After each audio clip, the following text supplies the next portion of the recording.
نوح علیہ الصلاۃ والسلام جو تھے، ان کے دور میں ہوا کیا ہے کہ ان سے پہلے جو لوگ تھے وہ عبادت کیا کرتے تھے، عبادت گزار تھے، پھر آہستہ آہستہ بزرگوں کی عقیدت ان کے دلوں میں آئی، پھر جو اللہ والے لوگ ہوتے تھے ان کے ہاتھ پاؤں چومنا، یہاں تک تو چلے گا، پھر مزید آگے جا کے ان سے دم دروس، پھر ان سے تعویذ، پھر ہوتے ہوتے ہوتے ہوتے اتنا غلو ہو گیا اپنے پیر و مرشد میں کہ جب وہ بزرگ کا انتقال ہوتا تو ان کی تصویریں بنا کے اپنے گھروں میں یادگار کے طور پہ رکھتے. پھر تصویر سے معاملہ اور آگے بڑھا ہے، ان کے پتلے بنا کے رکھنا شروع کر دیے. اب یہ مطلب نہیں ہوتا تھا کہ یہ عبادت، یہ معبود ہیں، یہ خدا ہیں. جب بھی کسی معاشرے میں کوئی برائی پھیلتی ہے تو وہ اس کی انتہا وہ نہیں ہوتی جو ابتدا ہوتی ہے. اسٹارٹنگ میں وہ بہت ہلکی ہوتی ہے، لیکن اسے روکا نہیں جاتا تو وہ بڑھتے بڑھتے بڑھتے بڑھتے بالکل انتہا تک پہنچ جاتی ہے.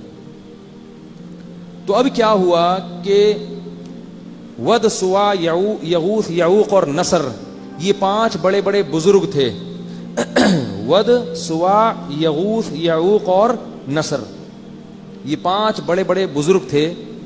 جب ان کا انتقال ہوا تو ان کی عقیدت میں لوگوں نے ان بزرگوں کی پہلے تصویریں بنائیں یادگار کے طور پہ، جیسے پرنس آغا خان کی تصویر لگی ہوتی ہے، یا دودھ والوں کی دودھ والے یہاں بیٹھے ہوئے ہیں وہ ناراض نہ ہو، بعض دودھ والے جو ان کے علاوہ ہیں، یہ جو میرا بیان سن رہے ہیں، ان کی دکانوں میں اپنے پیر و مرشد کی تصویریں لگی ہوئی ہوتی ہیں، دیکھا ہوگا نا آپ نے، اور لکھا ہوتا ہے یہ سب تمہارا کرم ہے آقا، کے بعد اب تک بنی ہوئی ہے، یہ اس بابے کی وجہ سے یہ دکان چل رہی ہے.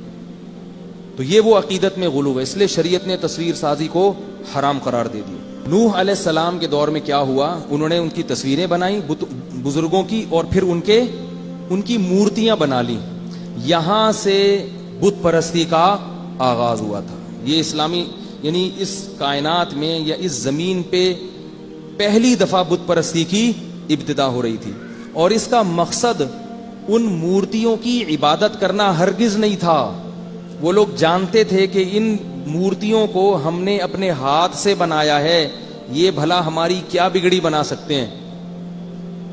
اتنے بے وقوف نہیں تھے، لیکن انہوں نے یہ کام اس لیے کیا، انہوں نے کہا کہ یہ بزرگ اللہ کے نیک اور پرہیزگار بندے تھے، تو ہم جب ان کی مورتیاں بنائیں گے تو ہم ان سے مانگیں گے تاکہ اللہ خوش ہو جائے کہ میرے بندوں کو تم پروٹوکول دے رہے ہو. نہیں آئی بات سمجھ؟ یعنی عبادت اللہ کی ہوگی، اور ان کے سامنے جھکنا ایسے ہوگا جیسے ہم بیت اللہ کے سامنے جھکتے ہیں. آئی نا بات سمجھ میں؟ بیت اللہ اللہ کا گھر ہے نا، تو ہم اس کے سامنے جھکتے ہیں اور اللہ خوش ہوتا ہے میرے گھر میں. تو وہ کہتے تھے کہ ہم اللہ کے بندوں کے سامنے اگر سجدہ کریں گے اور ان کے سامنے رکوع اور سجود کریں گے تو اللہ کیا ہوگا؟ خوش ہوگا. حالانکہ بیت اللہ میں اور بت میں فرق یہ ہے کہ بیت اللہ پر اس بات کی دلیل قائم ہے کہ اس کو اللہ نے اپنا گھر قرار دیا ہے، جبکہ میں اور آپ جو ہاتھ سے مورتی بناتے ہیں اس میں اس کی کیا دلیل ہے کہ اللہ نے اس کو اپنا قبلہ قرار دیا ہے. تو یہاں سے شرک شروع ہوا، پھر ہوتے ہوتے پھر مزید آگے بڑھا، پھر انہوں نے ان بتوں سے مانگنا شروع کر دیا. کیوں؟ اس لیے نہیں کہ اللہ کے پاس اختیار نہیں ہے، بلکہ اس لیے کہ جیسے اللہ نے اپنے پاس اختیار رکھے ہوئے ہیں تو اللہ نے اپنے ان نیک بندوں کی مورتیوں کو بھی کچھ اختیارات دیے ہوئے ہیں، سارے نہیں کچھ. مثال کے طور پر اللہ اولاد خود بھی دے سکتا ہے، لیکن اللہ نے اولاد دینے کا اختیار یہ والی مورتی کو بھی دیا ہوا ہے. یہ بہت اہم پوائنٹ کی بات ہے، اس کو سنیں. بہت جو میں کہنا چاہ رہا ہوں نا وہ یہ واقعہ نہیں ہے، اس سے جو میں اخذ کرنا چاہ رہا ہوں وہ سمجھیں آپ. بارش کا اختیار کس کو دیا؟ اللہ نے فلاں کو دے دیا. اولاد دینے کا فلاں کو دے دیا. روزگار فراہم کرنے کا فلاں کو دے دیا. سارے اختیارات نہیں دیے. یعنی وہ اس کی دلیل دیتے تھے کہ جیسے ایک بادشاہ ہوتا ہے وہ سارے اختیارات اپنے پاس بھی رکھتا ہے، لیکن کچھ اختیارات وہ بانٹ بھی دیتا ہے. یہ وزیر کو بھی دے دیا. یہ گرفتاری کا اختیار کس کو دے دیا؟ ایس ایچ او صاحب کو. کیا خیال ہے؟ تو انہوں نے کہا اللہ نے نا اپنے اختیارات کیا کر دیے؟ بانٹ دیے. یہ وہ شرک ہے جس کی نفی کے لیے قرآن مجید نازل ہوا ہے کہ اللہ نے ذرہ برابر بھی اختیار کسی کو، ولی کو، کسی فرشتے کو، کسی جن کو، کسی کو بھی نہیں دیا ہے، نہ کسی نبی کو دیا ہے۔ ہمارے دور میں جو مشرکین ہیں، جو اپنے آپ کو مسلم کہتے ہیں، ان کا جو شرک ہے وہ بت پرستوں کے شرک سے کئی گنا زیادہ بڑا ہوا ہے، کیونکہ بت پرست یہ نہیں کہتے کہ اللہ نے سارے اختیارات اس اکیلے بھگوان کو، مورتی کو دیے ہوئے ہیں۔ یاد رکھو، ہندو کبھی یہ نہیں کہتے کہ یہ والا جو بت ہے نا سارے اختیارات اس کو ہیں، کہتے ہیں بارش والا یہ ہے، اولاد دینے والا وہ ہے۔ تبھی ان کے ہاں مندروں کی نا قسمیں ہیں، مندروں میں بتوں کی قسمیں ہیں۔ یہ 50 روپے والا یہ صرف سموسا کھلا سکتا ہے آپ کو، صحیح ہے نا؟ اور اس سے زیادہ اگر کام کروانا ہے تو اس کے لیے 100 روپے والا۔ تو ہندوؤں نے بھی یہ نہیں کہا کہ ایک ہی بت کو سارے اختیارات ہوتے ہیں۔ اسی شرک کی نفی کے لیے قرآن نازل ہوا کہ اللہ نے کسی کو کچھ بھی نہیں دیا اختیارات میں۔ لیکن ہمارے دور کے مشرک کیا کہتے ہیں کہ اللہ نے محمد صلی اللہ علیہ وسلم کو بھی تمام کے تمام اختیارات دے دیے ہیں۔ تبھی وہ یہ نہیں کہتے کہ نبی سے صرف اولاد مانگنا جائز ہے، بلکہ کہتے ہیں ہر وہ کام جو آپ اللہ سے مانگ سکتے ہو وہ تمام کام یا رسول اللہ مدد کہہ کے رسول سے بھی بولو نا بھائی مانگ سکتے ہو۔ تبھی تو یا رسول اللہ مدد کا نعرہ لگایا جاتا ہے۔ مدد کا کیا مطلب؟ ہر چیز میں مدد۔ کشتی ڈوب رہی ہے تو کشتی کو باہر نکالنے میں مدد، بے اولاد ہوں تو اولاد دینے میں مدد، بے روزگار ہوں تو روزگار فراہم کرنے میں مدد۔ اس لیے یاد رکھو کہ جو لوگ محمد صلی اللہ علیہ وسلم کو مختار کل سمجھتے ہیں ان کا شرک خدا کی قسم ہندوؤں کے شرک سے بڑا ہوا ہے۔ نہیں آ رہی میرا خیال ہے بات سمجھ؟ یہ توحید کا مسئلہ ہے، اس میں 2 نمبری نہیں ہے، لفاظی نہیں ہے، پوری کلیئر کٹ بات ہے اسلام میں جو بیان کی گئی ہے۔ فروعی مسائل میں تشدد جائز نہیں ہے۔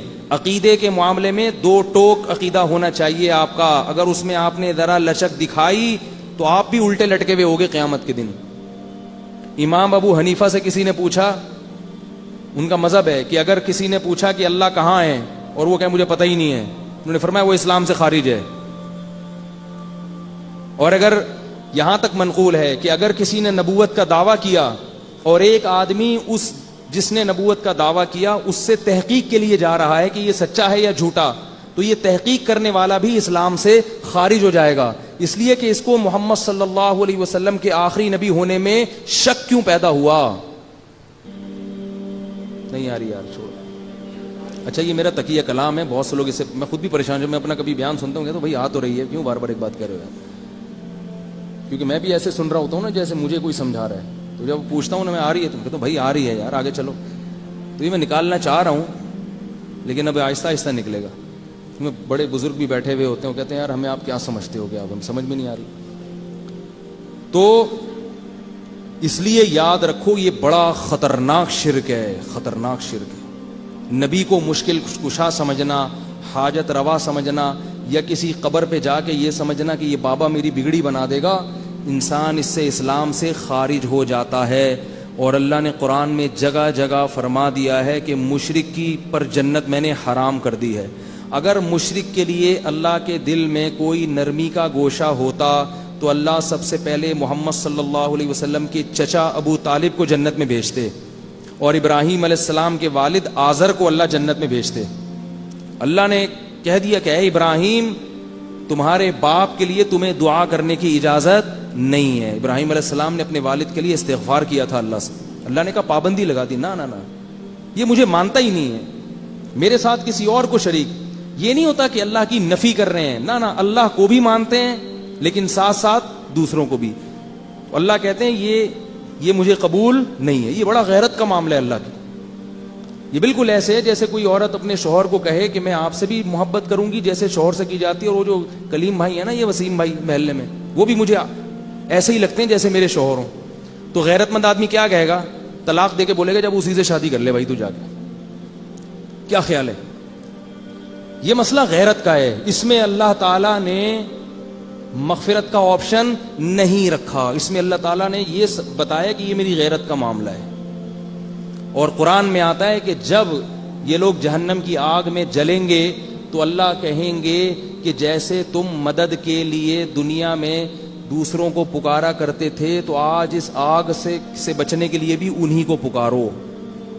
آج بھی یہاں یا رسول اللہ مدد کہو, یا غوث آدم مدد کہو, یا بتوں کے سامنے بت بھی انہی کے ساتھ پھینک دیے جائیں گے اس آگ میں, ان کو بھی ایندھن بنا کے جلایا جائے. توحید کا معاملہ بڑا حساس ہے, یاد رکھو, بڑا حساس.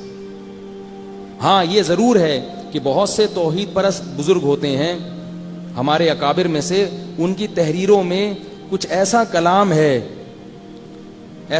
ہے جس میں ان کی نیت شرک کی نہیں تھی, لیکن الفاظ میں احتیاط سے کام نہیں لیا گیا, لہذا لوگ ان پہ کفر کے فتوے لگا دیتے ہیں. تو اس طرح سے کسی پہ کفر کا فتویٰ نہ لگاؤ. اس لیے ایک نیا موضوع ہے, اس پر میں پہلے کئی دفعہ بیان کر چکا ہوں, اگر میں اس پر آیا نا تو بہت لمبی بات ہو جائے گی. تو اس لیے ہم لوگ کسی کو کافر قرار دینے میں بہت احتیاط سے کام لیتے ہیں, یہ علماء کا نظریہ ہے.